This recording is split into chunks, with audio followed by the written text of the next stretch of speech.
Hi, my name is Rabbi Weinberg, and we're doing a broadcast from Tzfat, Israel, the holy city. Tzfat is like a little heaven, a little haven here. We don't have any riots, nothing negative is going on, thank God. But I try to stay very far away, to recommend everybody stay very far away from the media. Media's purpose is just to make us anxious, which unfortunately it does.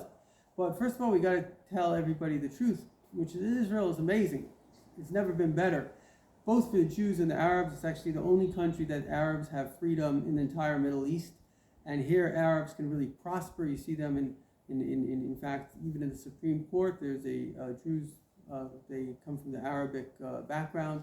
And there's really great relationships that go on. So all of this negativity, most of it was started actually by Russian disinformation. We see that Russia is very good at it. They've created a war and tell their people, and most of them believe it, that they're going against a Nazi regime, which of course is ridiculous. The prime minister of Ukraine, his own grandfather, I think, was escaped from the Holocaust.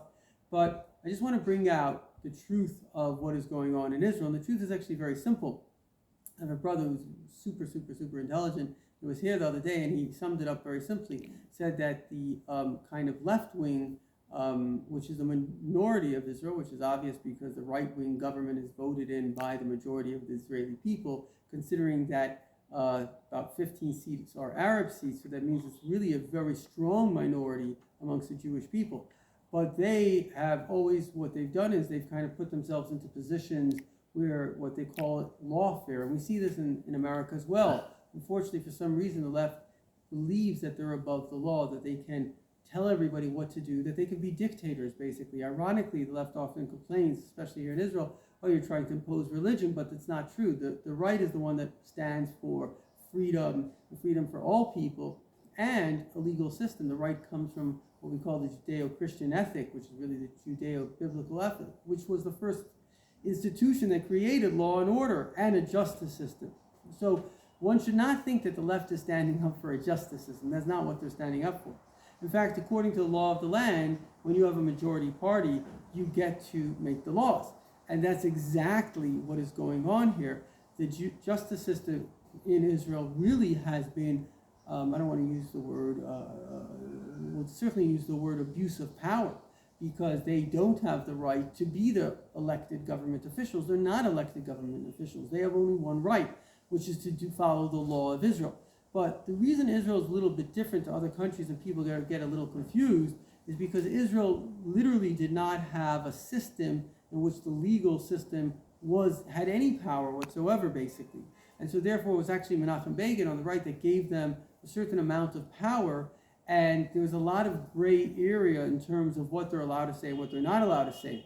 And what they've done, as in almost every single institution always does this, they say power corrupts, absolute power corrupts absolutely. So they had this absolute power to tell the prime minister what to do or what not to do. And so they completely abused their power. They went into places that they had no business getting into, and they basically decided that they are the kings of the country. That would be like the Supreme Court ignoring the Constitution of the United States, saying we get to do whatever we want.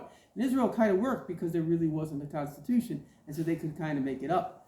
And so the truth of the matter is that the right, which was voted in by the majority of the people, is now saying, listen, this is not fair. There is such a thing as law, and the Knesset gets to make the law. And the only function of the Supreme Court is to follow the law of the Knesset. And what we're seeing with the violent protests is really the underlying truth, which is that the left are not liberals.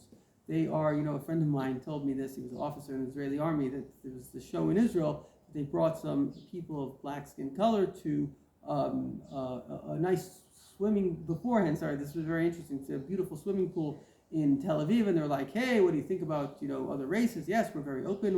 And then they brought them to their swimming pool, and they're like, hey, what's going on here? So this is what we call armchair liberals, that they're trying to look good for their friends. They belong to some kind of what I call militant zombie cult. It's militant because they're, as we see, willing to use violence. They're zombie because they have no direction. It's just something that everybody that comes up with a Facebook post becomes the next leader of this cult. And they're a cult because it's not based on logic, their own system. If you really follow the law, well, the law says that the Knesset makes the laws, and the Constitution, when it doesn't really have a Constitution, the Supreme Court has to follow that. So in fact, they're going against what they themselves are saying. And so what we're seeing here is really a messianic process.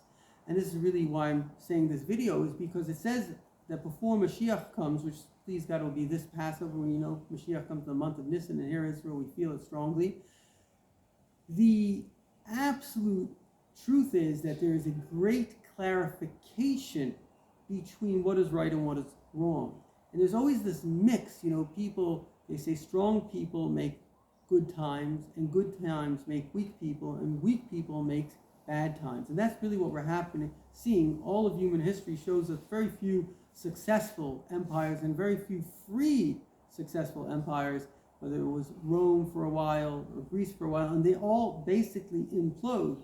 And the reason they implode, and we're seeing kind of this happening in the West today, is they call it a moral corruption, where the people are basically babies. They don't know. They say, so the U.S. passport, I forgot who said it, maybe James Madison, the price of freedom is eternal vigilance.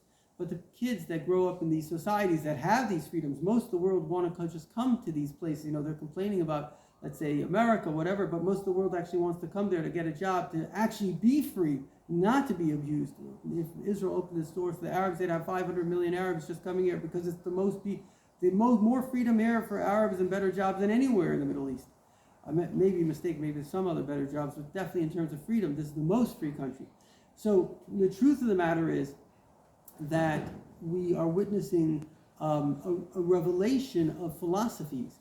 And we see very clearly that the right, which stands for real freedom, freedom for all people, real laws that apply to everybody, and applying those laws, real values that are based on God, that don't change, you don't murder, you don't steal, you don't kill. These are actually the truth. And the left is unfortunately because they're very good people, but they're, sometimes our ego gets to us at Harvard University, and there's a lot of these kind of left-wing crazy ideologies. It's just basically people that are in a fantasy of reality. They're lucky, they're not really working for a living, and they're able just to come up with ideas, and they belong to what I call this militant zombie cult, which is really self-destructive. The right is the government that's protecting them. When the left was here, there were tremendous murderous Arab riots, terrible things that were going on, and these things would continue. And that's why the right is voted in. It's voted in to literally save the country.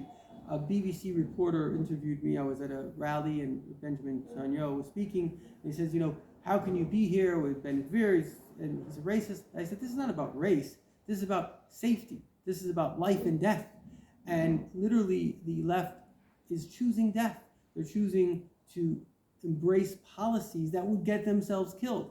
But that's human nature. A person will take drugs till the point that they kill themselves, because this instinct of needing to belong to the group, or this desire, whatever it is stronger than the rational mind. They say a liberal is a liberal is a white man that hasn't been stabbed. But what I meant to say was that a liberal is, if you're not a liberal by the time you're 20, if you're not open, a real liberal, not a radical, but if you're not open-hearted by the time you're 20, you have no heart. But if you're not conservative by the time you're 30, you have no head. So let's use our heads. Let's understand that this world is made by God. What we're witnessing now is not normal. It is basically a bunch of babies complaining about losing the false, really abusive power that they are identifying with. And if they're truly for law and order and truly for what's right, then they recognize the majority of the country, they recognize the law of the land. And on a spiritual level, we have to really turn to God and realize that Hashem is showing us that we are in the final moments right before Moshiach. Good and evil is very clear. Anybody that can just look at who is behaving properly, who is rioting, who is being extremely violent and destructive. And we've seen left-wing ideologies, whether it was communism and Nazism, these were not right-wing ideologies. They were, quote-unquote, scientifically based ways of making the world a better place. So left-wing ideologies can go way out of hand, because it doesn't have a God, it doesn't have a moral basis of emes, of Torah, and therefore we have to embrace God, embrace the Torah, embrace the law of the land 1,000 times more, because this is the only truth that will help us be good people. Thank you for watching, and please spread this video, because it's very important for people around the world to understand the truth, that what is really happening in Israel is, first of all, it's an amazing country. It's amazing for the Jews, it's amazing for the Arabs. There's a lot of unity, it's safe, it's beautiful, And the violence that is happening is not for the law, it's against the law. Because the way the law is structured here, the Knesset does have the right, was voted in by the majority. The Supreme Court was abusing that because there was this kind of gray area, and they're just trying to make it fair and straight and clear. Thank you for watching. L'chaim v'levracha.